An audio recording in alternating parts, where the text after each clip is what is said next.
Hello मेरे प्यारे साइंटिस्टों। तो कैसे आप सब? ठीक ठाक। उम्मीद करता हूँ कि आप सब खैरियत से होंगे। A very good morning, evening, afternoon, whenever you watch this beautiful lecture. तो आज के लेक्चर में हम बताएंगे कि सब्सटेंस हमारे पास एक्चुअली जो एटमोस से बना है, तो इसके कंबाइन रिप्रेजेंटेशन हमारे पास क्या है, और इसको हम एक्चुअली केमिकल फार्मूला कहते हैं। और ये केमिकल फार्मूला पर किस लेवल पर एमसीक्यूज आते हैं, ठीक है, वो सब कंसेप्ट हम डिटेल के साथ कवर करेंगे। पहले बताएंगे कि केमिकल फार्मूला क्या होता है, फिर सब्सटेंस हमारे पास कंपाउंड है, एलिमेंट है, तो एलिमेंटल फार्मूला, इसी तरह मालिकुलर फार्मूला, आयनिक फार्मूला हमारे पास है, ठीक है। ये भी हम मुकम्मल डिटेल के साथ करेंगे। फिर ये बात करेंगे कि एम्पिरिकल फार्मूला हमारे पास क्या होता है और मालिकुलर फार्मूला हमारे पास क्या होता है। और फिर धीरे धीरे जाएंगे कि किस तरह आप किसी कंपाउंड का एम्पिरिकल फार्मूला पॉइंट करेंगे अगर आपको सिर्फ मास गिवन हो और आपको कहे कि एम्पिरिकल फार्मूला पॉइंट करे, ठीक है। सपोज मैं आपको एक एमसीक्यूज दे रहा हूं, अगर ये एमसीक्यूज आप कर सकते हो तो ठीक है, फिर इस लेक्चर देखने में आपको कुछ भी नया नहीं मिलेगा, ठीक है।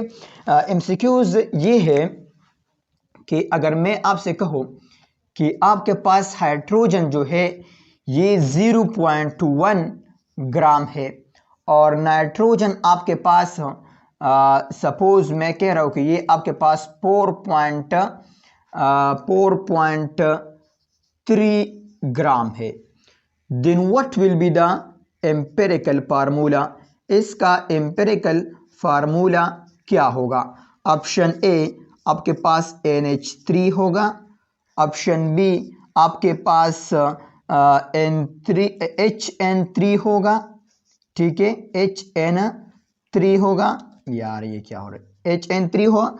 सी आपके पास है कि नहीं, आपके पास NH2 है, और डी में आपके पास है कि N2H2 है आपके पास। तो कौन सा इसमें ठीक है? अगर आपका ऑप्शन ये है कि इसमें NH3 ठीक है, मतलब तुक कैसे आपने लगाया, तो ये गलत है यार।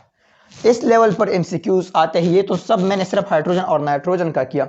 इसी तरह भी अक्सर एमसीक्यूज आते हैं कि आपके पास नाइट्रोजन इतना ग्राम परसेंटेज भी आ सकते हैं, आपके पास क्लोरीन इतना है, ऑक्सीजन इतना है। What will be the empirical formula? NClO, NClO4, NCl2O2, NClO, इस तरह N2Cl, इस तरह भी आ सकते हैं। इसके अलावा भी आ सकते हैं, कार्बन पर भी आ सकता है। एम्पिरिकल फार्मूला कार्बन का परसेंटेज दिया होगा, हाइड्रोजन का, ऑक्सीजन का, और आपसे कहेगा कि एम्पिरिकल या मॉलिक्यूलर फार्मूला क्या होगा? CHO, CH2O, C2H2O। इसी तरह डिफरेंट एमसीक्यूज आते हैं।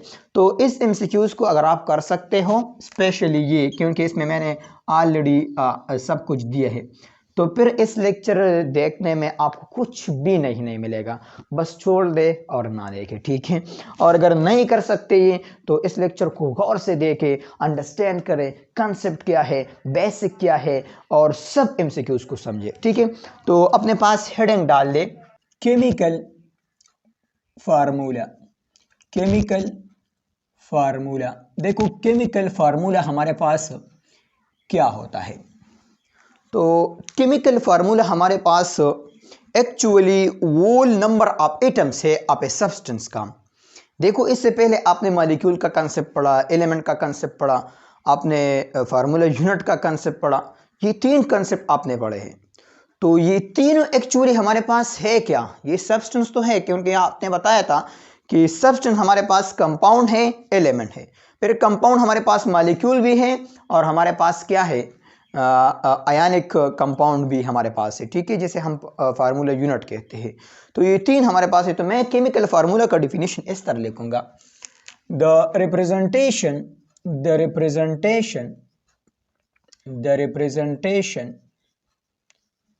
of all number of atoms, the representation of all number of atoms of a substance are called, इसको मैं क्या कहूंगा, of a substance by fixed by fix whole ratio, by fix whole ratio are called, इसको मैं क्या कहूँगा, are called chemical formula, इसको मैं कहूँगा केमिकल फार्मूला। ये हमारे पास केमिकल फार्मूला है। इस तरह भी आप लिख सकते हैं, या अगर आप इजी कर ले तो the representation of whole atoms of a substance are called chemical formula. ये हमारे पास केमिकल फार्मूला है, ठीक है। The representation of the total number of atoms of a substance are called chemical formula. इस तरह भी लिख ले, शाबाश। द रिप्रेजेंटेशन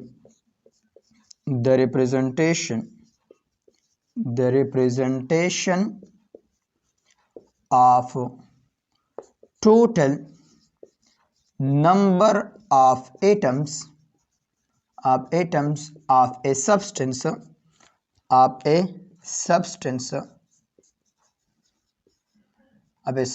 are called, इसको मैं क्या कहूँगा, आर कॉल्ड केमिकल फार्मूला। इसको मैं क्या कहूँगा, इसको मैं केमिकल फार्मूला कहूँगा, ठीक है। फॉर एग्जांपल देखो, अब ये हमारे पास केमिकल फार्मूला है, तो केमिकल फार्मूला एक्चुअली किसका है, केमिकल फार्मूला एक्चुअली हमारे पास सब्सटेंस का है। तो सब्सटेंस तो हमारे पास एलिमेंट भी हो सकता है, कंपाउंड भी हो सकता है, ठीक है। तो ये केमिकल फार्मूला हमारे पास टू टाइप है। क्या है हमारे पास, टू टाइप। एक हमारे पास कंपाउंड का फार्मूला, कंपाउंड फार्मूला है। दूसरा हमारे पास है एलिमेंटल फार्मूला, एलिमेंटल फार्मूला। अब देखो, अगर यहां पर आप देखें कि एलिमेंटल आपके पास देखो P4 है, तो P4 एक्चुअली आपके पास क्या है, मॉलिक्यूल है। क्या है आपके पास, मॉलिक्यूल है। तो ये चार एटम आपके पास फार्मूला है P4 मॉलिक्यूल का, तो इसको आप एलिमेंटल फार्मूला कह सकते हैं, ये बात ठीक है। लेकिन ये आपके पास मॉलिक्यूल है, तो इस वजह से हम इसको कहते हैं कि ये आपके पास मॉलिक्यूलर फार्मूला है। क्या है आपके पास, मॉलिक्यूलर फार्मूला है आपके पास। अब देखो, ये कंपाउंड भी आपके पास दो टाइप के हो सकते हैं। या तो आपके पास कोवेलेंट कंपाउंड होगा, कोवेलेंट कंपाउंड होगा। कोवेलेंट कंपाउंड का मतलब जिसमें कोवेलेंट बॉन्ड हो। The compound having covalent bond are called covalent compound, ठीक है। और दूसरा आपके पास है ionic compound. The compound having ionic bond are called ionic compound, ठीक है। अब देखो, ऐसा ना कहे कि P4 में कोवेलेंट बॉन्ड है तो ये आपके पास कोवेलेंट कंपाउंड है। P4 तो कंपाउंड है ही नहीं, क्योंकि मैंने कंपाउंड में बताया था कि डिफरेंट एटम होना चाहिए, ठीक है। अब देखो, यहां पर आपके पास जो कोवेलेंट कंपाउंड है, तो कोवेलेंट कंपाउंड का जो फंडामेंटल यूनिट है वो आपके पास क्या है, वो आपके पास मॉलिक्यूल है। क्या है आपके पास, मॉलिक्यूल है। क्योंकि जिस कंपाउंड में आपके पास covalent bond only and only covalent bond हो, तो उसको हम क्या कहते हैं, मॉलिक्यूल हम कहते हैं। तो इस वजह से इसका जो फंडामेंटल यूनिट है वो मॉलिक्यूल है। अब देखो, आयनिक कंपाउंड का जो फंडामेंटल यूनिट है उसको हम क्या कहते हैं, उसको हम कहते हैं कि ये आपके पास फार्मूला यूनिट है। क्या है आपके पास, फार्मूला यूनिट है। अब देखो, यहां पर भी मॉलिक्यूल है, यहां पर भी मॉलिक्यूल है। तो अगर मैं एलिमेंट को एलिमिनेट कर लूं तो मॉलिक्यूल का formula molecular formula, ionic compound का जो फार्मूला यूनिट का फार्मूला है उसको हम आयनिक फार्मूला कहते हैं, या फार्मूला हम इसको कहते हैं, आयनिक फार्मूला हम इसको कहते हैं सिंपल वर्ड में, ठीक है। तो क्या मैं ऐसा लिख सकता हूं कि chemical formula actually two type है, एक आपके पास मॉलिक्यूलर फार्मूला, दूसरा आपके पास क्या है, आयनिक फार्मूला है, ठीक है।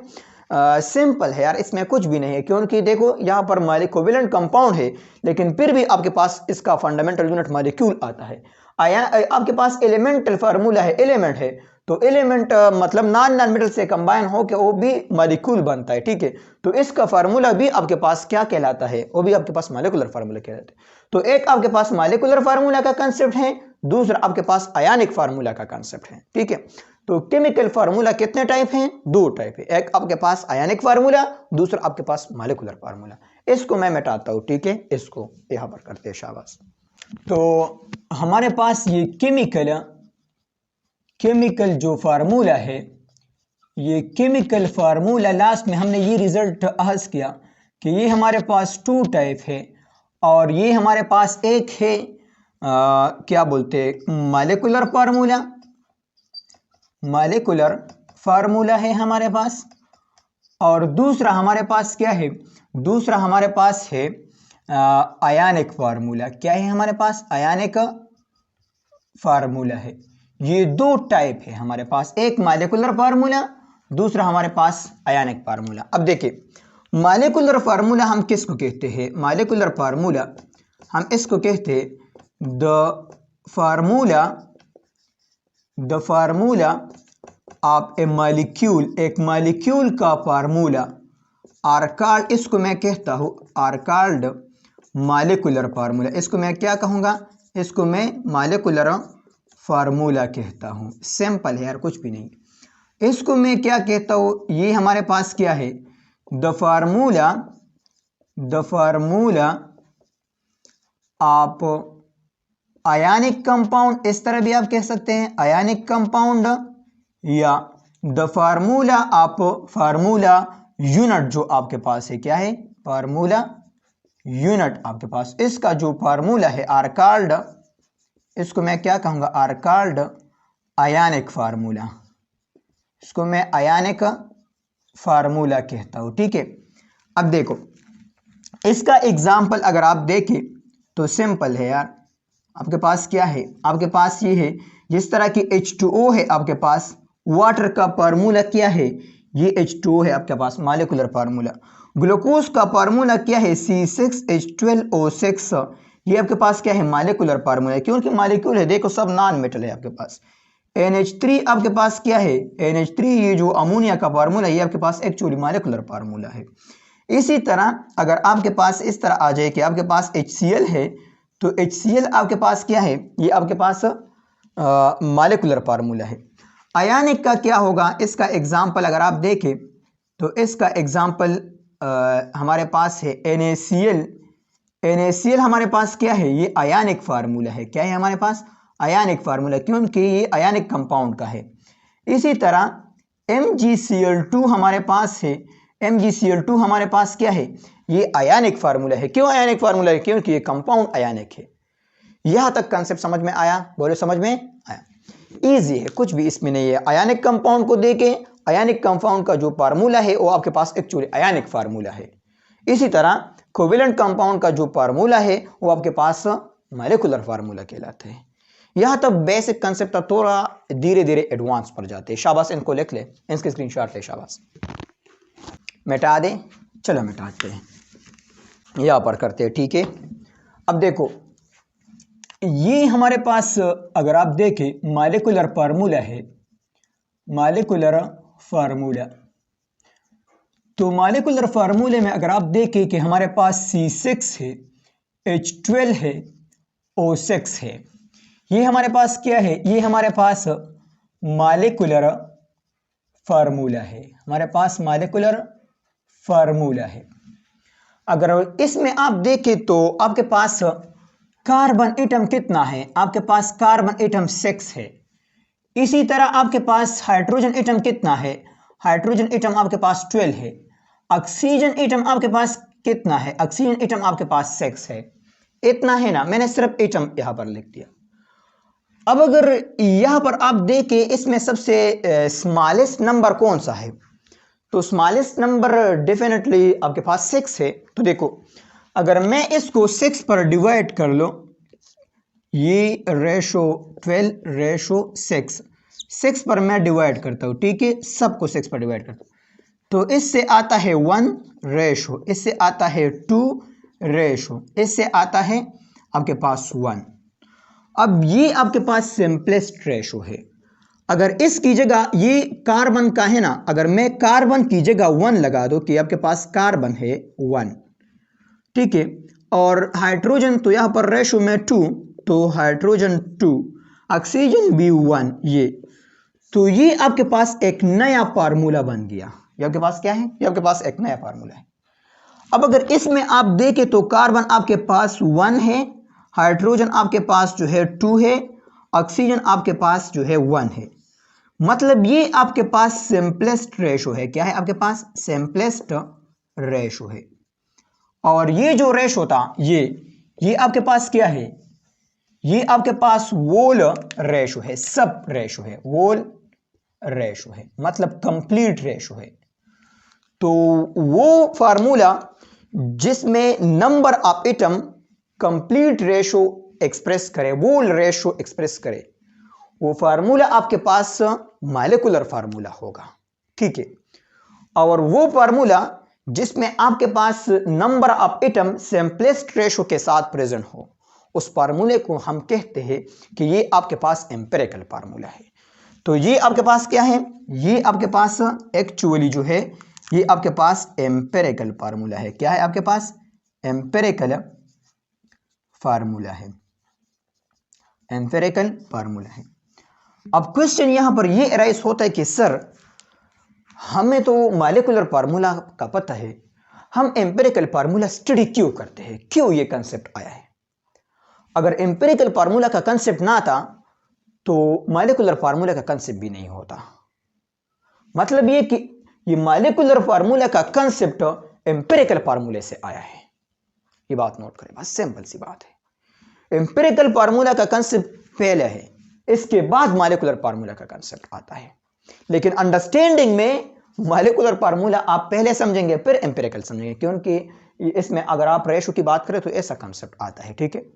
तो एम्पिरिकल फार्मूला इंतहाई जरूरी है, क्योंकि हम एक सब्सटेंस का पहला, हम जब स्पेक्ट्रोस्कोपी करते हैं एनालिटिकल केमिस्ट्री में सेकंड ईयर में, आप मुकम्मल डिटेल के साथ पढ़ेंगे, तो वहां पर हम पहले जो है एम्पिरिकल फार्मूला पॉइंट करते हैं, फिर इसके बाद हम मॉलिक्यूलर फार्मूला पॉइंट करते हैं। फिर हमको पता चलता है कि इसमें actually number of carbon atom इतना है, नंबर ऑफ हाइड्रोजन एटम इतना है, number of oxygen atom actually इतना है। ठीक है। ये हमें बाद में पता चलता है। पहले हमें क्या पता चलता है? पहले हमें ये पता चलता है कि इस सब्सटेंस में है क्या, कार्बन है, हाइड्रोजन है, ऑक्सीजन है। ठीक है, हमें ये पता चल, फिर नंबर ऑफ एटम के बारे में पता चलता है, तो वो मॉलिक्यूलर फार्मूले में आते हैं। तो अगर आपसे कोई क्वेश्चन करे कि एम्पिरिकल फार्मूला हमारे पास क्या है, तो आप उसके कहें कि वो फार्मूला जिसमें number of atom simplest ratio के साथ प्रेजेंट हो, उस फार्मूले को हम एम्पिरिकल फार्मूला कहते हैं। ठीक है। तो अपने पास लिख के शाबाश, एम्पिरिकल फार्मूला किसको कहते हैं? एम्पिरिकल फार्मूला, एम्पिरिकल फार्मूला किसको कहते हैं? The formula, oh formula, the formula which show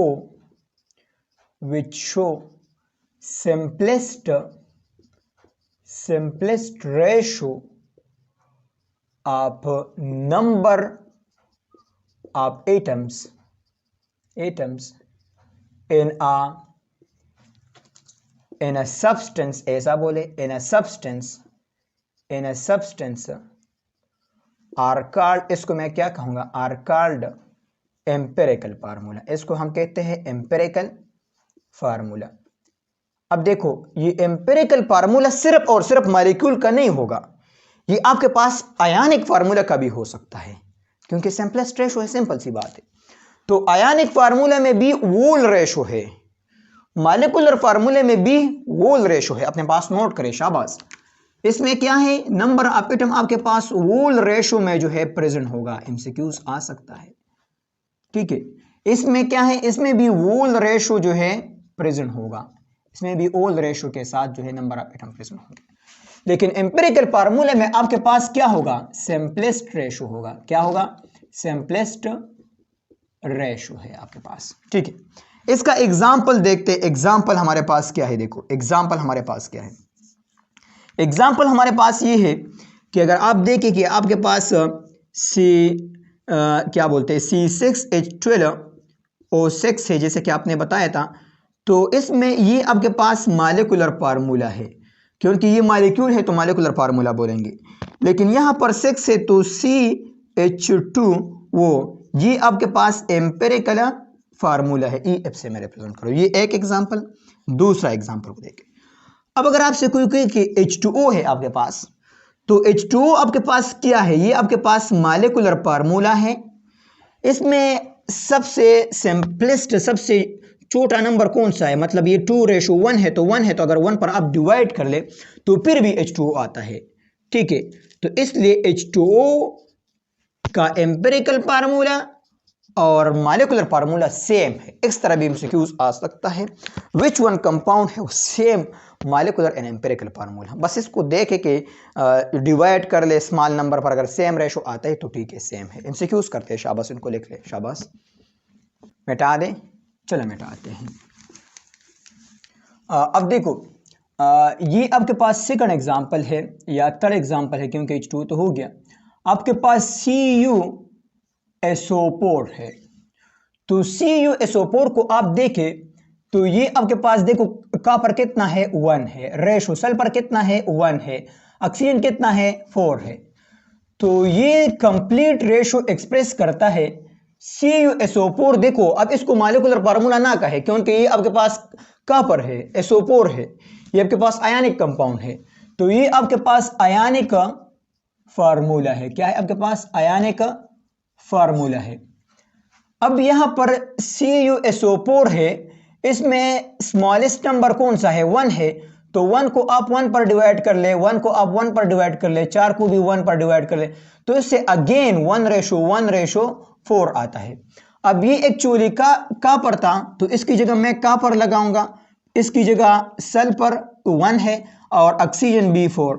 तो मतलब इसका आपके पास एम्पिरिकल फार्मूला भी आपके पास सेम है। एम्पिरिकल फार्मूला में भी 1:1:4 है। ठीक है, ये सिंपलेस्ट रेशो इससे सिंपलेस्ट नहीं हो सकता, क्योंकि इसमें स्मॉलेस्ट नंबर और है ही नहीं। एक है, अगर एक पर डिवाइड करें तो वापस ये जो आता है। ठीक है, तो मतलब ये इसका एम्पिरिकल फार्मूला CuSO4 का एम्पिरिकल फार्मूला सेम है। CuSO4 का जो है, CuSO4 का जो मॉलिक्यूलर फार्मूला है इसका सेम है। ठीक है, इस तरह। अब देखो, इसके अलावा अगर एमसीक्यूज ऐसा आपको आ जाए, द एम्पिरिकल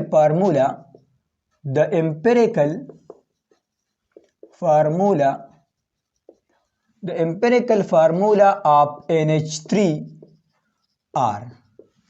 NH3 का एम्पिरिकल फार्मूला कौन सा है? ऑप्शन ए NH2 है, ऑप्शन बी NH है, ऑप्शन सी NH3 है, ऑप्शन डी N3H है। कौन सा है इसमें? मुझे पता है आप ये करेंगे, नहीं गलत है यार। अब देखो NH3 है आपके पास, तो NH3 का आप देखिए यहां पर नाइट्रोजन 1 रेशो में, हाइड्रोजन 3 में, तो ये आपके पास मॉलिक्यूलर फार्मूला। अब अगर स्मॉलेस्ट नंबर पर आप डिवाइड करें तो 1, तो इससे 1:3, दोबारा इसकी जगह नाइट्रोजन, इसकी जगह हाइड्रोजन, तो 3। मतलब इसका एम्पिरिकल फार्मूला बी मॉलिक्यूलर फार्मूला के सेम है और ये भी इसका एम्पिरिकल फार्मूला है। ठीक है, तो हमारे पास ऐसे कंपाउंड हो सकते हैं जिसका एम्पिरिकल फार्मूला मॉलिक्यूलर फार्मूले के साथ सेम होगा या आयनिक फार्मूले के साथ सेम होगा। कोई बात नहीं, इसमें कोई डिफिकल्टी नहीं, सेम है, बस है तो है यार, क्या है इसमें। लेकिन ऐसे कंपाउंड भी हो सकते हैं कि इसका एम्पिरिकल फार्मूला मॉलिक्यूलर फार्मूले से डिफरेंट होगा। ठीक है, अब देखो इसमें एक और एमसीक्यूज का कंसेप्ट किस तरह आते हैं। एमसीक्यूज का कंसेप्ट इस तरह आते हैं,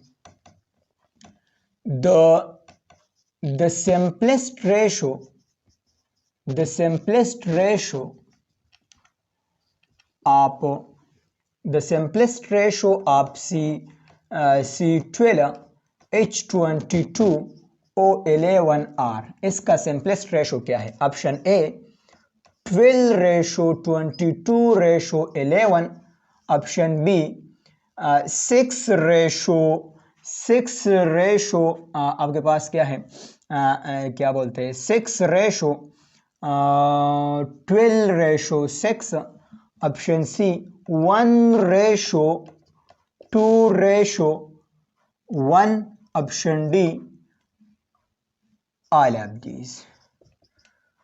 तो इसका सिंपलेस्ट रेशो क्या है? देखो इसमें कौन सा ऑप्शन आता है, शाबाश देख ले। देखो सोल्यूशन पे आ जाए, सोल्यूशन क्या है? सोल्यूशन ये है कि आपके पास C12 है, H22 है, O11 है। ठीक है, ये है आपके पास। अब देखो यहां पर अगर आप देखें तो कार्बन कितना है? 12 है। ठीक है, हाइड्रोजन कितना है? हाइड्रोजन आपके पास 22 है। ऑक्सीजन कितना है? ऑक्सीजन आपके पास 11 है। ठीक है, ये आपके पास 11 है। अब देखिए यहां पर सबसे स्मॉल नंबर कौन सा है? 11 है, तो लिहाजा मैं सबको 11 पर जो है डिवाइड करूंगा। किस पर डिवाइड करूंगा? 11 पर। ये भी 11, ये भी 11, ये इसके साथ कैंसिल। और यह आपके पास क्या आता है? यह आपके पास 1, यहां पर 11 दूना 22, ये आपके पास 2, यहां पर आप देखें तो ये आपके पास 11 है और ये आपके पास 12 है। ये आपके पास 11 है, ये आपके पास 12 है। तो यहां पर आता है सपोज यहां पर एग्जैक्टली ये तो मतलब 1.1 इस तरह समथिंग आएगा, 1.1 या 1.09 आएगा, मुझे पता नहीं, आप खुद कैलकुलेटर के जरिए कर ले। ठीक है, तो इसमें कौन सा ऑप्शन आता है? ये तो गलत है, ये तो नहीं आता, सिंपलेस्ट रेशो तो नहीं है, ये भी गलत है। अब ऑप्शन में आपके पास ये है 1.1 नहीं दिया है, तो मतलब फिजिक्स के रूल के खातिर अगर आपसे पॉइंट के बाद पाइप से इंसा छोटा है तो आप इसको एलिमिनेट कर सकते। तो इसका सिंपलेस्ट रेशो आप ऐसा करें, ऐसा नहीं कि ये ऑप्शन नहीं है सर मैं नहीं करूंगा, नहीं यार ये ऑप्शन है, बस ये है। ठीक है, तो इसका सिंपलेस्ट रेशो आपके पास ये है। समझ आ गई? समझ रहे हो? ठीक है, अब देखो इसके अलावा अगर आपसे क्वेश्चन करे कि the wall ratio of C12H22O11, तो ये आपके पास क्या है? ये आपके पास वोल रेशो है। क्या है आपके पास? वोल रेशो है। इस तरह भी आ सकता है, ऐसा ना हो कि कल एमसीक्यूज आ जाए the wall ratio of C12H22O11 और आप कहेंगे कि सर आपने तो ये नहीं किया था। सिंपल है यार, कुछ भी नहीं है इसमें। वोल रेशो में वोल रेशो सब रेशो को देखें, मतलब जितना एटम है सबको देख लें। सिंपलेस्ट है तो सिंपलेस्ट सबको छोटे वाले पर डिवाइड करें, आपके पास सिंपलेस्ट रेशो आ जाएगा खुद ब खुद, कुछ भी इस पर डिफिकल्टी नहीं है यार। यहां पर देखो, अब ऐसा भी आ सकता है the total number of whole ratio are. देखो एमसीक्यूज इस तरह लिखे, शाबाश। अगर एमसीक्यूज इस तरह आ जाए the total whole ratio, the total whole ratio आप NH3, चलो NH3 लिखते हैं। ऑप्शन ए आपके पास 3, ऑप्शन बी आपके पास 4, ऑप्शन सी आपके पास जो है 2, ऑप्शन डी आपके पास ऑल ऑफ दीस। तो कौन सा इसमें ठीक है? देखो अब आपसे मांग रहे हैं कि द टोटल वोल रेशो, मतलब आपके पास टोटल वोल रेशो कितना है? NH3 है तो नाइट्रोजन का 1, इसका 3, तो 1 मतलब 1 रेशो और 3, तो मतलब 1 को 3 से कंबाइन करे से 4 आता है ना, तो ठीक है इसमें 4 है। द टोटल वोल रेशो, ये द टोटल सिंपलेस्ट रेशो कितना है? ये भी आपके पास 4 है।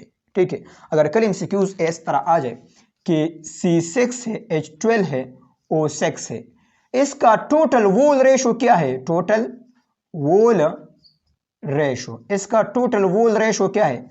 टोटल वोल रेशो इसका है 6, 6 12, इससे 24 आता है।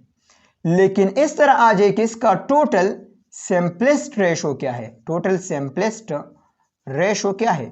तो टोटल सिंपलेस्ट रेशो में आपने 1, 2 और 1, तो इससे 4 आता है, तो 4 है आपके पास, या 4.1 है आपके पास, ये आता है।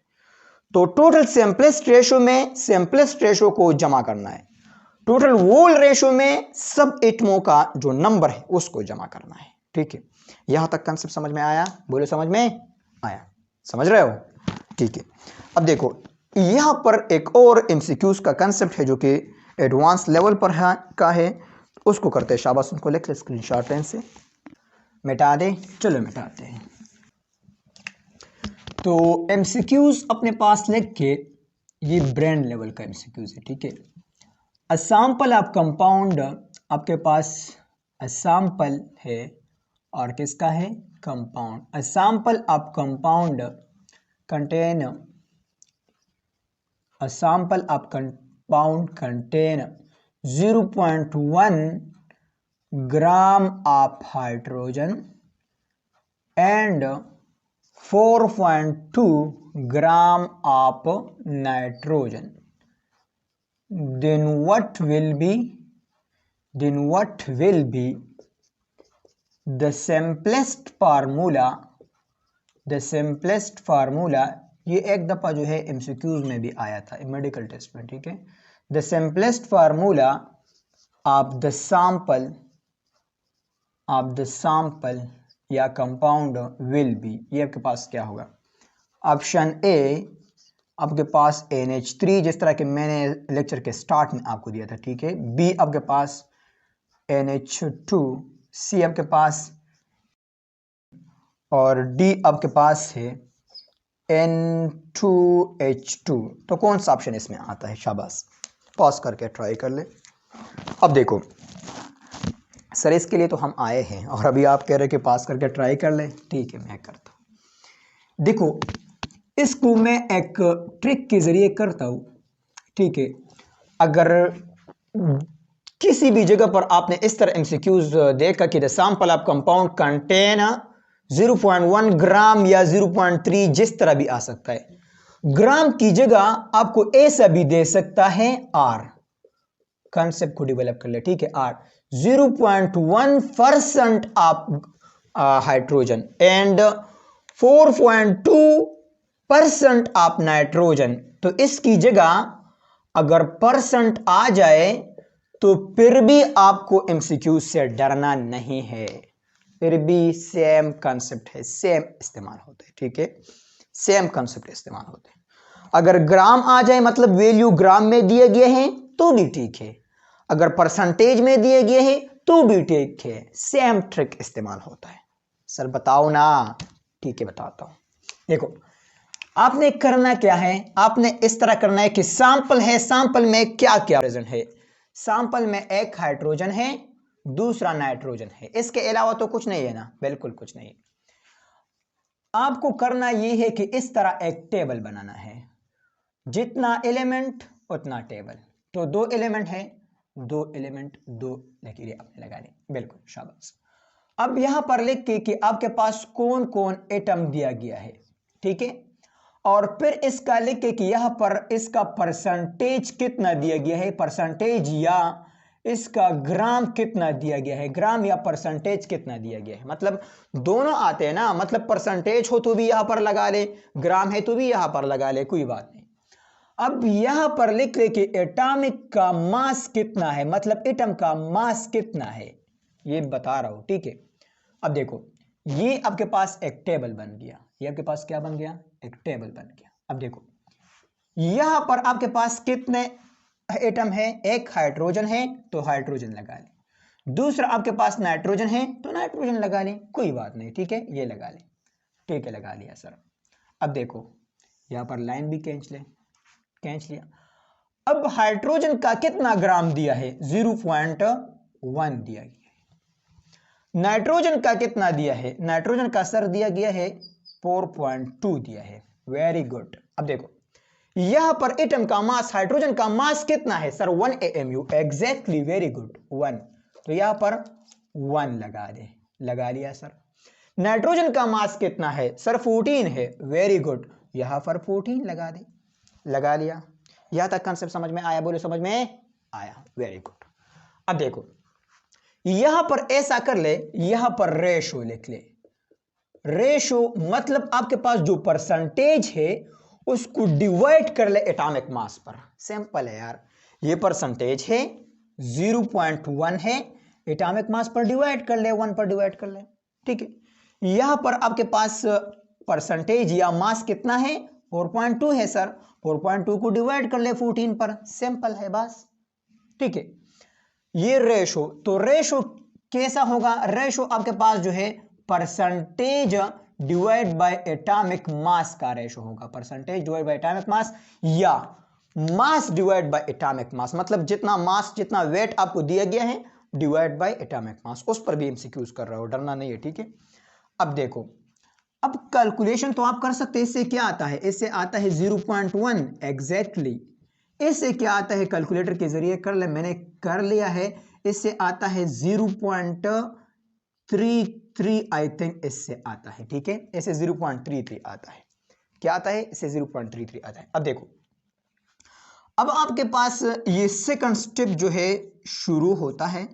सेकंड स्टेप में आपके पास सबसे पहले कितना क्या है, हाइड्रोजन है, तो यहां पर लिख के हाइड्रोजन, दूसरा आपके पास क्या है, नाइट्रोजन है, तो यहां पर लिख के नाइट्रोजन। हाइड्रोजन का रेशो कितना आया, 0.1।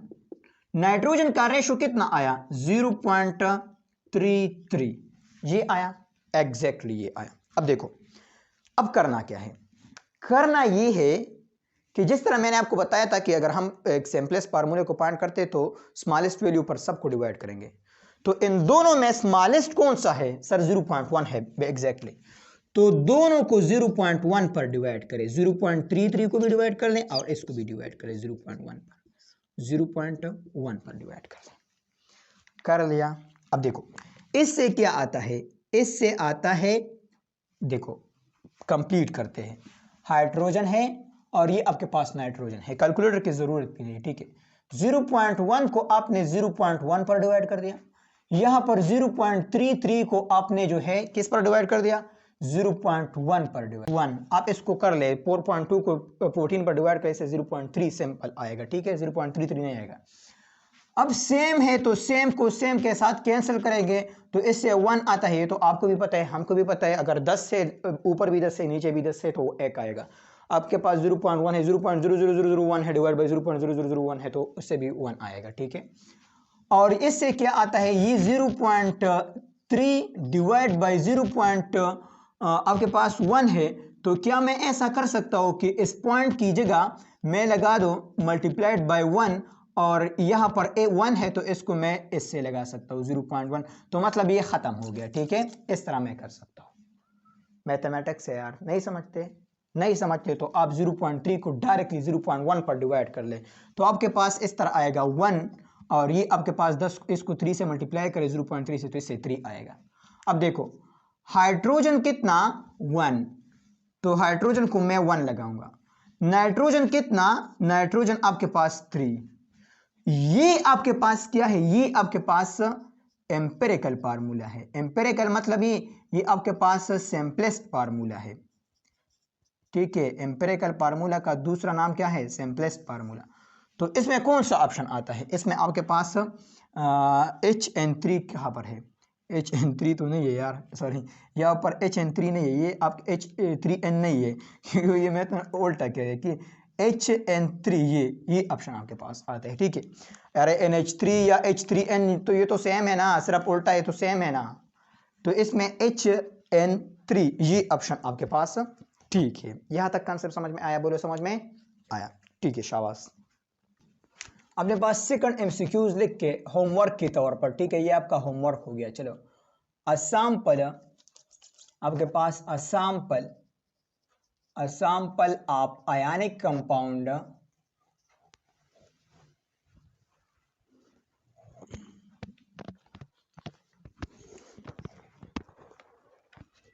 असैंपल ऑफ आयनिक कंपाउंड कंटेन, मुझे ये वैल्यू याद नहीं होता, ठीक है, कंटेन 2.82 ग्राम 2.82 ग्राम Na, इतना Na है इसमें, Na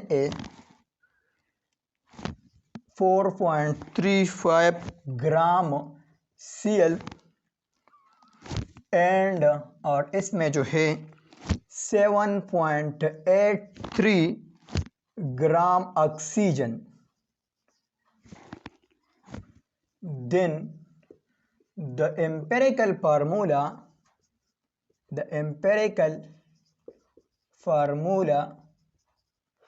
of the sample will be option A NaClO3, option B NaClO, option C NaClO2, option D NaClO4।